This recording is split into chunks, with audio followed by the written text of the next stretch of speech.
Hello students, in today's class we are going to learn 9th standard Hindi. In this video we are going to see question answer of this chapter. So let's start. Already third chapter बना दिया है, first second का भी नहीं uploaded है, फिर भी आपको नीड होगी तो मिल जाएगा अगर आपको चाहिए रहेगा तो। हम देखने वाले हैं डाइजेस्ट का आंसर, और क्योंकि ये कविता है तो जैसे आपको यहाँ पे हर कविता के भावार्थ मिल जाएंगे जो इम्पॉर्टेंट है। कविता का सरल अर्थ यहाँ पे मुहावरा दिया है, नज़र आने नहीं दिखाई देना। किताबें झांकती हैं, पहला पैराग्राफ जो है आपका वहाँ से लेके अक्सर तक, उसका पूरा पैराग्राफ यहाँ पे दिया गया है। मैंने एक्सप्लेन भी किया हुआ है आई थिंक ये चैप्टर, आप देख लेना। गुज़र जाती हैं रिश्ते सुनाती थी, वहाँ से लेके पूरा यहाँ तक के पैराग्राफ आपको पैराग्राफ के अर्थ दिए गए हैं।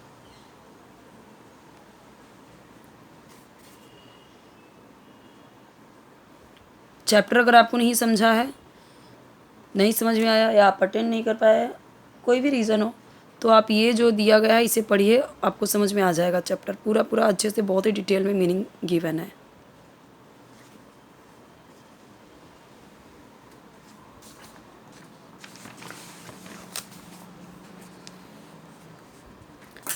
क्वेश्चन आंसर पे आते हैं। यहाँ पे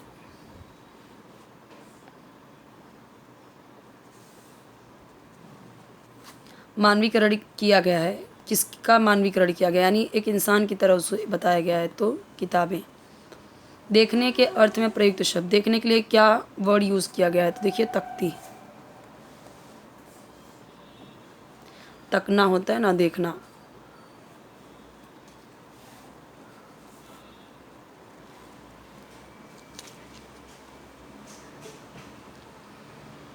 हसरत, कामना, उम्मीद, इच्छा। गुज़रना तो बीतना। कदरें यानी किसी की कदर करना, मूल्य करना, किसी की एक बोलते हैं ना कि कदर करना, किसी की इज्जत करना। सेल, यहाँ पे ये सेल कोशिका वाला है, बाकी तो कुछ भी यहाँ पे हार्ड नहीं है, कोई भी हार्ड वर्ड ज़्यादा इस चैप्टर में नहीं है।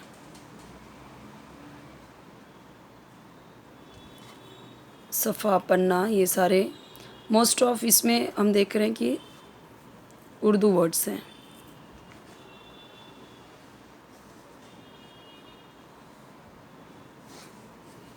टुंड को ठूंठ से बताया गया, ठूंठ यानी जिसपे पत्ते ना हो, एकदम ठूंठ सा।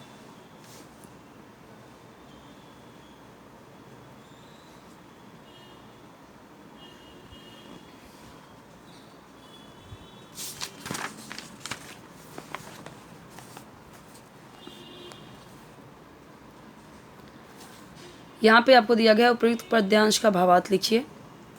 देखिए कविता का सरल 3 और 4, तो वहाँ पीछे दिया गया था जो स्टार्टिंग में ही मैंने आपको बताया, उसी का आंसर ये है। पर आप ऐसे ही नहीं लिख दोगे आंसर, आपको 3 और 4 का आंसर, अगर आपके वर्कबुक में ऐसा क्वेश्चन है कि पद्यांश दिया हुआ है, अब इसमें कौन सा पद्यांश दिया गया था आपको, तो आपको ये वाला पद्यांश दिया गया था।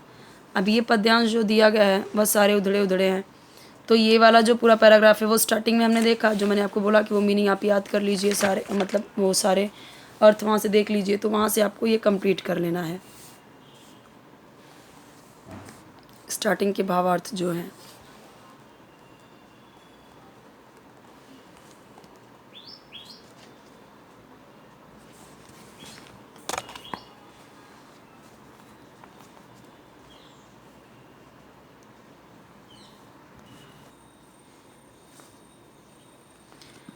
पद्य विश्लेषण दिया गया है, यानी कि अप्रिसिएशन। वैसे तो ये एग्ज़ाम में अभी तक तो नहीं आता था, अभी अगर आपके स्कूल में देते होंगे तो आप इसे भी देख लीजिए। नीम सजदे यानी आधा माथा टेकने की स्थिति, जैसे आधा माथा टेकते हैं वैसे। इल्म यानी ज्ञान, आइंदा यानी भविष्य में। ये सारे ही हम देख रहे हैं कि उर्दू वर्ड्स हैं। यहाँ से स्टार्ट होता है हमारा व्याकरण। व्याकरण में थोड़ा सा आपको समझाते जा रही हूँ। निम्नलिखित शब्दों का वाक्य में प्रयोग कीजिए। यहाँ पे इस तरीके से जब क्वेश्चन आए तो आपको कुछ वर्ड्स दिए जाते हैं और उसे आपको अपने सेंटेंस में बनाने होते हैं, तो यहाँ पे देख सकते हैं ये दिया हुआ है। निम्नलिखित वाक्य में रेखांकित शब्दों के भेद पहचानिए। तो पुस्तकों में मिला करते थे सूखे फूल और महके हुए रुक्के, शाम कंप्यूटर के पर्दे पर गुजर जाती थी। तो अभी जो ये यहाँ पे अंडरलाइन किए गए हैं इनको आपको बताना है, इनका प्रकार बताना है। तो यहाँ पे और क्या है, समुच्चय बोधक अव्यय है। कंप्यूटर क्या है, ये जातिवाचक संज्ञा है।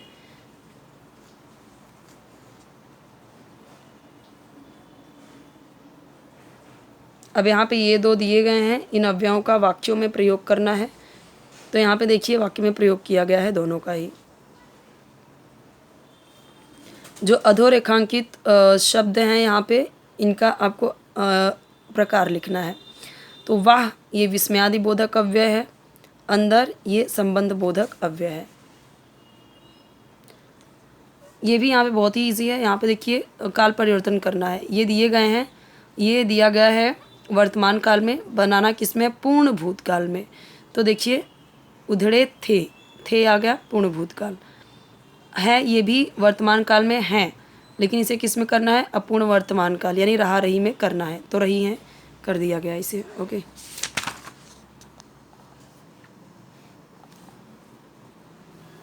यहाँ पे ये दिया गया है, इसमें संधि विच्छेद करना है। इत्यादि दिया गया है तो इसका संधि विच्छेद इति प्लस आद, ये कौन सा है, स्वर संधि।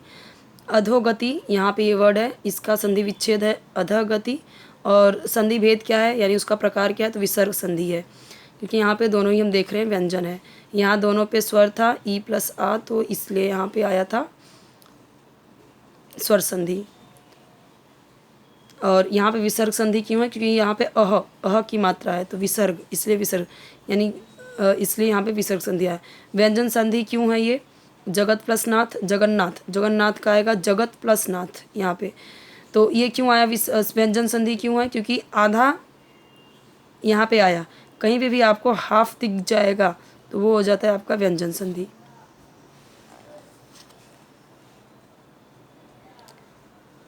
वाक्यों के प्रकार लिखने हैं, ये देखिए यहाँ पे नहीं नहीं बोल दिया गया, वे कदरें अब नज़र आती नहीं घर में, तो नहीं आ गया तो निषेधार्थक वाक्य हो गया। क्वेश्चन पूछा है उनका क्या होगा, इस पूरे सेंटेंस में एक क्वेश्चन दिख रहा है हमें, तो ये प्रश्नार्थक वाक्य हो गया। बड़ी बेचैन रहती हैं किताबें, नॉर्मल एक सेंटेंस है तो विधानार्थक वाक्य। वाक्यों में परिवर्तन कीजिए, तो देखिए विस्मयादि बोधक वाक्य में चेंज करना है इसको। तो वाह यहाँ पे वाह लगा दिया, किताबें अलमारी के शीशों से कवि की ओर झांक रही हैं, सेम टू सेम है, बस वाह लगा दिया आगे। दूसरा आज्ञावाचक वाक्य में करना है, नॉर्मली है ये नहीं है यानी निषेधार्थक वाक्य है, इसे करना है आज्ञावाचक में, तो अब किताबों का ही उपयोग होगा, तो एक आज्ञावाचक सेंटेंस बना दिया। मुहावरों का अर्थ लिखकर वाक्य में उचित प्रयोग कीजिए, तो देखिए दिया गया है अर्थ देना, पहले लिखना है नज़र आना, उसके बाद उसको नज़र आना, इसी को आपको इसी मुहावरे को एक सेंटेंस में भी बनाना है। वही चीज़ यहाँ पे दिया गया है, थोड़ा अलग तरीके से मुहावरा दिया गया है, उससे चुनकर वाक्य फिर से बनाना है यहाँ पे। तो जो आपको इजी लगे आप देख सकते हैं उसमें।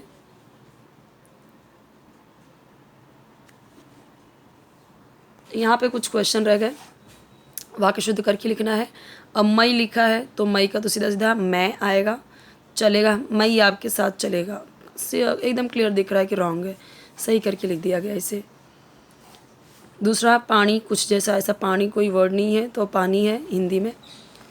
क्रिया छांट के लिखना है, तो देखिए रहा है, क्रिया छांट कर लिखना है, तो रहा है, जा रहा है, तो जा रहा है यहाँ पे जाना एक क्रिया है, खेल रही है तो खेल का यहाँ पे खेलना एक क्रिया है। सहायक क्रिया यहाँ पे बताना है, तो देखिए जैसे यहाँ पे लगना होना, तो इसे बोला है वाक्यों में प्रयोग करो, तो लगा लगे लगी, तो उसका ऐसा सेंटेंस बनाना है कि उसमें ये आए।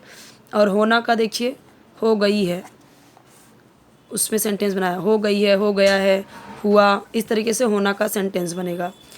यहाँ पे भी वही है, सहायक क्रिया छांट कर लिखिए, तो सहायक क्रिया छांट कर लिखना है सो गया, तो सोना एक मेन क्रिया हुआ, लेकिन गया, सो गया, सोने के साथ में गया एक वो सहायक क्रिया हो गया। अब गया क्या है, जाना। लिया पूरा कर लिया, पूरा करना एक पूरी क्रिया होती है यानी मेन वर्ब होता है, लेकिन उसके साथ में एक सहायक क्रिया लगाया लिया, लिया का यहाँ पे जो वर्ब है क्या होता है, लेना। प्रेरणार्थक और द्वितीय प्रेरणार्थक रूप लिखना है, बहुत इजी होता है यहाँ पे। कटना चलना, तो कटना कटाना कटवाना, ठीक है, चलना, तो ये वर्ड दिया गया है, चलाना, चलवाना, सेम है। कारक पहचानना है, कई लफ्ज़ों के मानी गिर पड़े हैं।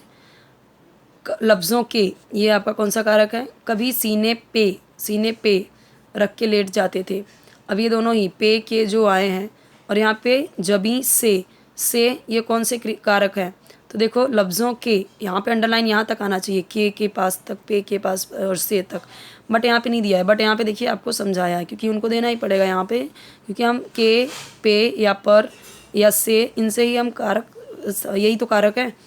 तो लफ्ज़ों के मानी गिर पड़े हैं, तो लफ्ज़ों के, ये जो के दिखा रहा है यहाँ पे, वो संबंध कारक है। सीने पे पर दिखा रहा है, ठीक है, सीने पे कोई चीज़ के ऊपर दिखा रहा है, कोई ऊपर चीज़ दिखा रहा है, तो अधिकरण कारक। जबी से, ये करण कारक है। अब इसका आपको वाक्य में प्रयोग करना है, विस्मयादि बोधक, और ये पूर्ण विराम। ईजी है, यहाँ पे देख सकते हैं ये। बाकी ये शब्द युग्म आपको पता ही है कि जिसके बीच में ये योजक चिन्ह आता है वो शब्द युग्म होता है, उससे हमने यहाँ पे बनाया। इजी है।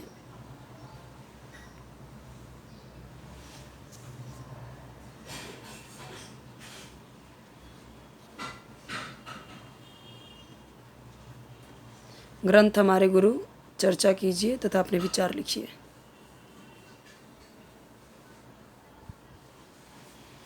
यहाँ पे हमारा ये चैप्टर भी कंप्लीट होता है। चैप्टर नंबर 5 हम देखेंगे नेक्स्ट वीडियो में।